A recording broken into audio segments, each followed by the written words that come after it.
Hello guys. So as we know, the Global Korea application for graduate degree has been announced. So it comes with a lot of forms fillings, document collection and document sending and all that procedures.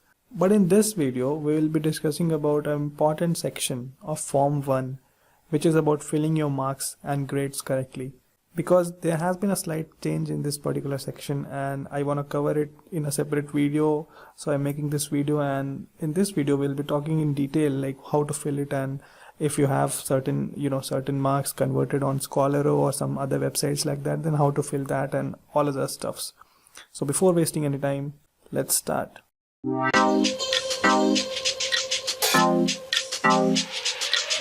So as you can see, this is the section 8 we are talking about, and here we have to fill the CGPA or score percentile.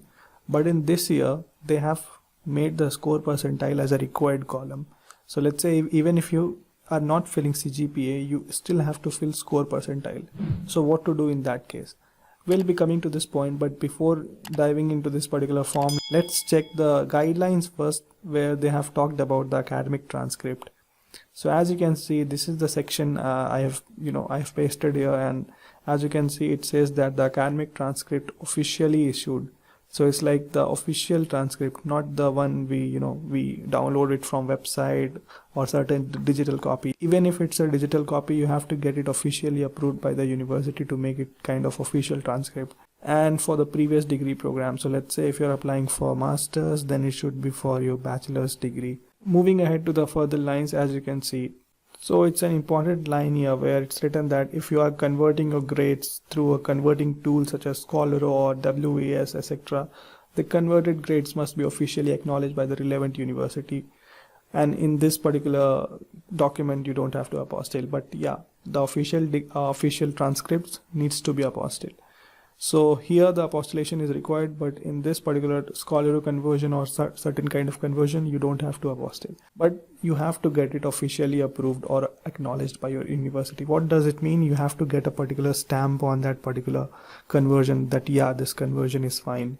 Now this is just one part of this particular guideline, but let's say if we move to the next point, it says that the CGPA must be on these scales. Okay. So as you can see, if you are converting your grades on Scholaro, your grades will automatically be on 4 scale.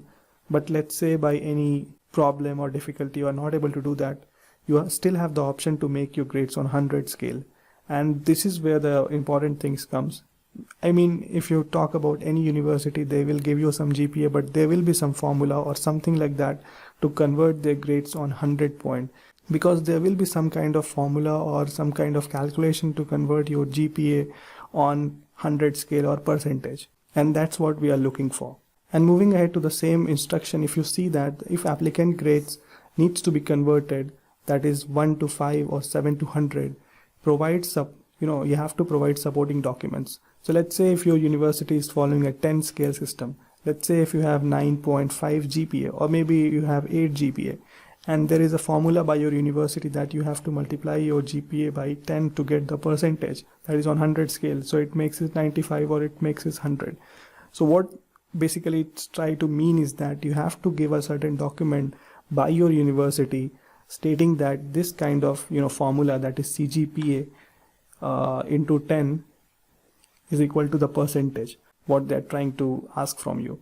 So there should be some kind of document from your university stating these kind of formulas. So this is important part, okay? And all other transcripts cannot be evaluated. So apart from these particular documents, let's say if you are giving on 4 scale, 4.3, 4.5, 5 or 100 or 10 scale or any other scale by supporting these kind of formulas, that's fine, but every other document except these things won't be entertained. Your application would be rejected. So you have to get a certain document providing or explaining your particular grading system. So the summary of this particular conversation will be whatever you are submitting, let's say whatever scale you are submitting, but there should be some kind of document explaining that particular system. Now let's stop this discussion and let's move to the form and let's see how to fill that particular form, because then there will be lots of clear, because I know there will be a lot of confusion still, but in this video we will be going to fill that particular section and let's see how to fill that. So we are back in section 8, as you can see. So there has been two tables now, because till last year it was all mixed with just one table and you have to fill semester wise marks and grades and everything. But this year they have made that into a two table thing. So in the first table, as you can see, the heading states that information on academic transcript. Now people say that, let's say if they have converted their grades on Scholaro and they have taken the approval from university also. So what should they fill?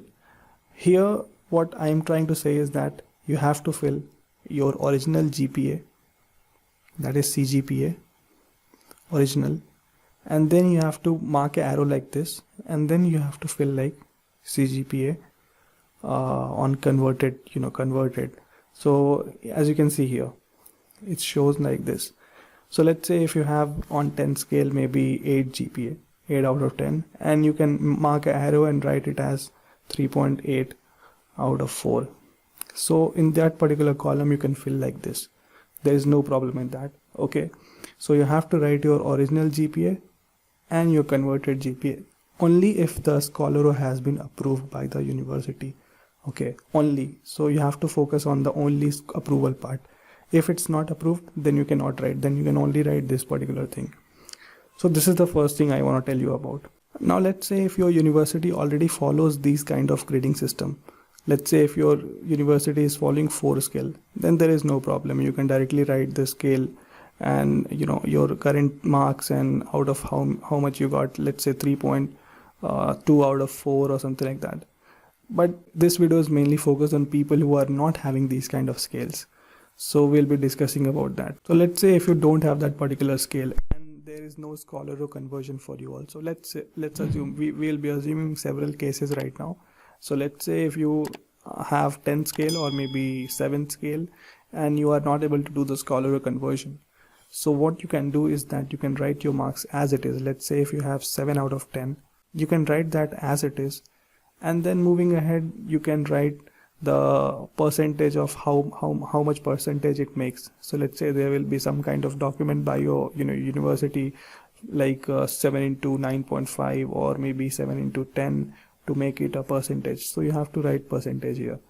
So if you are not able to get Scholaro conversion, you just directly write your marks, and there should be a document which states some kind of formula to make that into percentage. You write the percentage. Okay, but here is the problem. The 70% is not enough to make you eligible for GKS. Then what to do? In this case, you can attach top 20 percentile certificate, okay, to make you eligible. So the first case was, if your Scholaro has not been approved or you are not able to convert, then you can write your GPA as it is, and then you can convert that particular thing into percentage by your some university formula and attach 20 percentile certificate if it's less than 80. So the first case is covered. Now the second case is, let's say if your Scholaro is approved, okay, you converted your grades or GPA on Scholaro and it is approved by your university. Let's say if you have 10 scale by your university and you converted that into 4 scale, okay, and it is approved also by your university. Okay, that's great. In that case, you can write the GPA like what I told previously. Let's say if you are having a 10 scale, so maybe it's 8 out of 10, and then you can write like 8 out of 10 arrowed mark by 3 out of 4. So the first column you can write like this, and the second column for percentile section. For percentile section, you can refer to the appendix part. So let's say if you have 3 out of 4. So if you see this particular thing, so as you can see 3 out of 4 falls in between this, so it makes around 84 percentile. So here you can write 84 percentile. Okay. So I'll sum it up. Basically, if you have Scholaro conversion and it is approved by your particular university, then you can write your GPA, original GPA, I mean CGPA, and then you can also write your converted Scholaro CGPA by marking an arrow mark. And then you can write score percentile from the particular appendix from guidelines. Okay, so that's another thing. But what about the documents here? So in this particular case, if your Scholaro has been approved, so in this case you still have to attach your official transcript, that is from your university, and Scholaro conversion. okay, that is approved. So you have to attach two documents here, but yeah, still you have to apostille only one, that is this one. So basically, even if you are writing 4-scale GPA, you still have to attach your official transcript from your university. So that's a mandatory part. So I like to sum up by saying few things in this particular category. So even if your Scholaro has been approved, you have to still write GPA like the original CGPA followed by the converted CGPA, and here you can use the percentile from the appendix by seeing the Scholaro 4-scale, 4-scale, how much it falls in around that particular scale. So that's, but what if they have the formula for percentage here also? Let's say if you have converted Scholaro but your university also has some kind of formula, still in that case you can refer to appendix and you can write as per the 4-scale one, because in that case your Scholaro has also been approved, so you can refer to the percentile part. So this was the case when your Scholaro has been approved. Now in this case, let's say if you have 100% system in your university, let's say if your university follows percentile system, like they are already giving you percentage, okay? So in that case, what you have to do is that, for example, let's assume that your college follows some semester wise S1, S2, S3 like that, and each semester you're awarded some percentage, let's say 60, 70 and 90. So you have to calculate the average percentage, and then you can directly write here, that is in the score percentile. And also you can write that particular thing in this, because this also supports out of 100 marks. So let's say if you are giving this particular average in here and still it's less than 80, so you can still attach Scholaro report if it is approved. Okay, so basically what I'm trying to say here is that, let's say if your university is following marking system like this, so you can calculate the percentage directly, because since it's already on 100 scale, so you just have to take average, and you have to just take average and write here as well. Okay, but let's say if it's not more than 80, so you are still converting on Scholaro and getting some 3.8 out of 4, something like that, and it is also approved by your college, then you can just still attach the Scholaro report as a supplement document. You don't have to write here. Okay, you cannot write here because your college or university is already providing you some 100 scale marks. So it's better to attach a Scholaro kind of thing just as a supplement if it is approved. If it is not approved, then that's not a point. You cannot attach that. And you can also attach top 20 percentile here also. So to make yourself eligible, you can attach these certificates, but if you have this particular percentage system in the college, then it's better to write that particular thing here.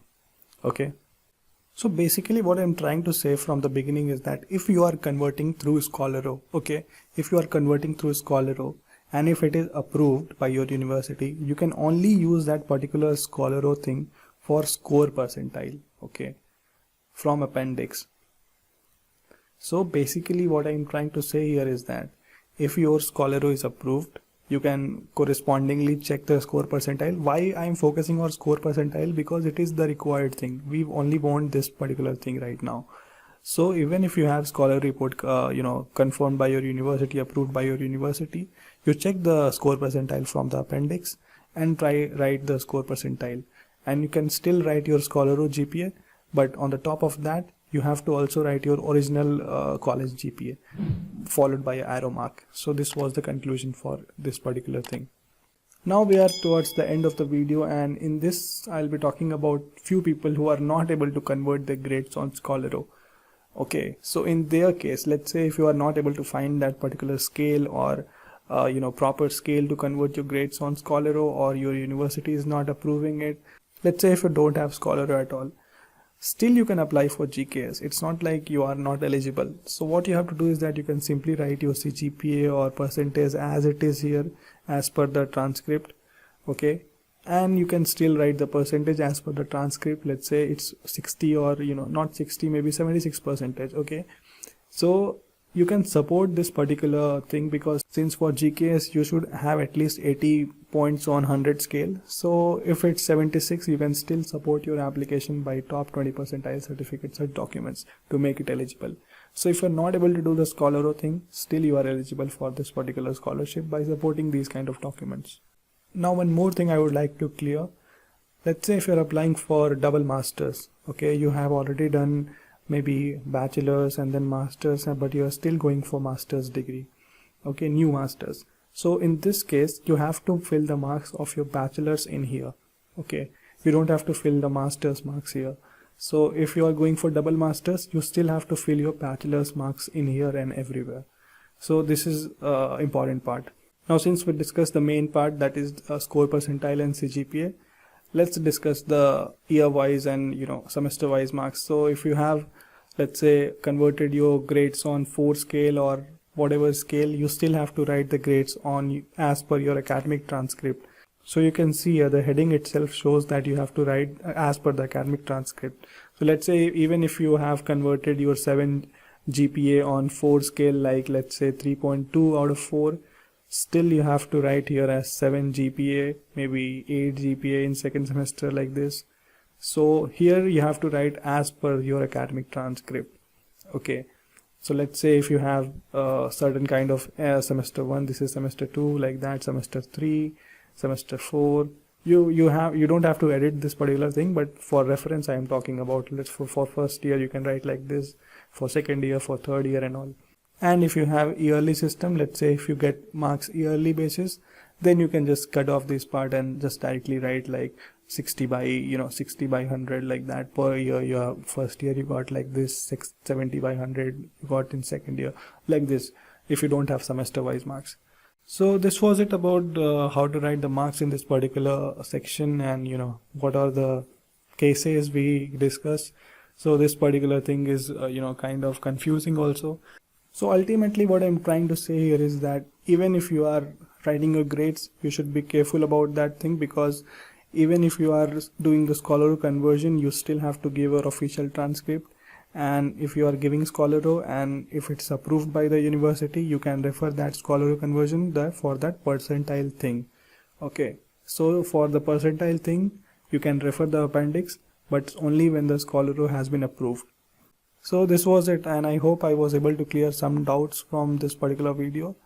And if you still have doubt, you can come to my Instagram and ask me. You can follow me, and also you can subscribe to the channel, because I have been making a lot of important videos, small videos, and these kind of things help you in your application. Because if you fill these things not carefully, there would be some problem in application and they might reject your application straight away. So we don't want that, right? So basically you have to be careful about filling these particular sections. And if you have any questions, you can come to my Instagram. And yeah, last announcement I have to make, like there has been a lot of queries, like people are asking, who am I? So like people are more than their application, they wants to know about me. So basically you can know about me by visiting on my website, which is on the screen. You can just go there and read about me, who I am and what I am doing currently and all that thing. I know it's kind of useless right now, but yeah, I have been getting a lot of DMs on my Instagram saying like, what are you doing? People are more interested about me than their particular scholarship application. No problem, you can still visit this particular website and then know about me. And if you have any questions, you can come to my Instagram, and please subscribe to my channel. Thank you.